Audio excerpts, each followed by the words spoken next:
मैं आपके लिए नहीं कह रहा हूं। मंत्री इसलिए दुखी थे कि उनको अच्छा डिपार्टमेंट नहीं मिला। जिनको अच्छा डिपार्टमेंट नहीं मिला वो इसलिए दुखी थे कि वो मुख्यमंत्री नहीं बन पाए, और जो मुख्यमंत्री बन पाए वो इसलिए दुखी है कि कब रहेंगे और कब जाएंगे इसका भरोसा नहीं। वो चिंता। गुजरात में मुख्यमंत्री बदले गए थे, उसके बाद आपका ये बयान आया था। नहीं, अपनी पार्टी को भी नहीं छोड़ते। नहीं, ऐसा हुआ कि उस दिन राजस्थान की विधानसभा में वहाँ के स्पीकर जो जोशी साहब है उन्होंने मुझे बुलाया था और सभी पार्टी के एमएलए सामने बैठे थे। तो 12:30 बजे मेरा भाषण था और गुजरात का मुख्यमंत्री 2 बजे बदला।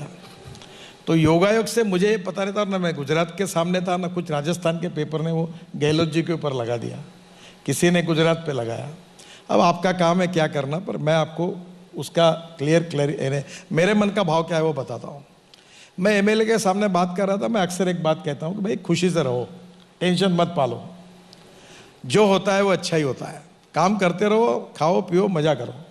तो मैंने उनको कहा कि तुम चिंता क्यों करते हो, अगर दुखी है तो मैं जब बीजेपी का अध्यक्ष था तो मैं धीरे धीरे सबको मिलते हुए एक बार मैंने कहा ये तो अतृप्त आत्माओं का महासागर बन गया है, क्योंकि हर आदमी दुखी था।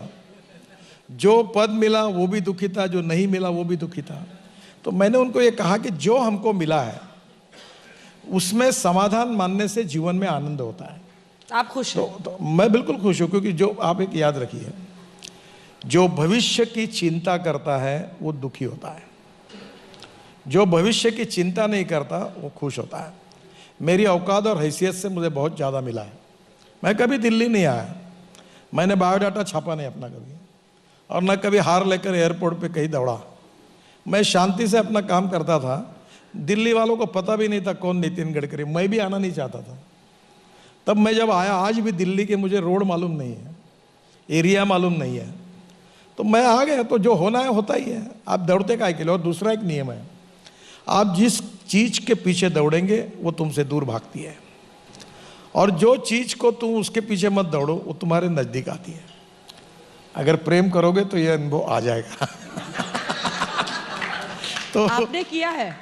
नहीं, मेरा तो प्रेम विवाह नहीं हुआ है, पर मुझे जो प्रेम जिन्होंने किया उन्होंने बताया कि जब इसके पीछे लगेंगे तो वो बराबर रिस्पॉन्स नहीं मिलता, निगलेक्ट कर दो तो पीछे आ जाते हैं। ये जो अनुभवी लोग होंगे इसमें से कुछ तो शायद वो बता पाएंगे आज। लेकिन ऐसा भी एक वीडियो है जिसपे घर तक भी आपके पहुंचेंगे। जरा अगला वीडियो जो है सर का वो भी चलाइए, उस पर भी अगला सवाल होगा। मेरी नई शादी हुई थी और मेरे ससुरे का घर रोड के बीच में आ रहा था। तो रामटेक में वो रोड बन रहा था, तो मेरे पत्नी को बिना बताए ससुरे के घर पर बुलडोजर चला दिया था और वो रोड उखाड़ दिया था। तो अभी मुझे अधिकारी बता रहे थे कि आपका भी भाभी जी का कहीं शायद यही घर है, तो रोड बनाने के समय प्रॉब्लम आया था और आपने उनको कहा कि आपको जगह तोड़नी होगी, आपको खाली करना होगा।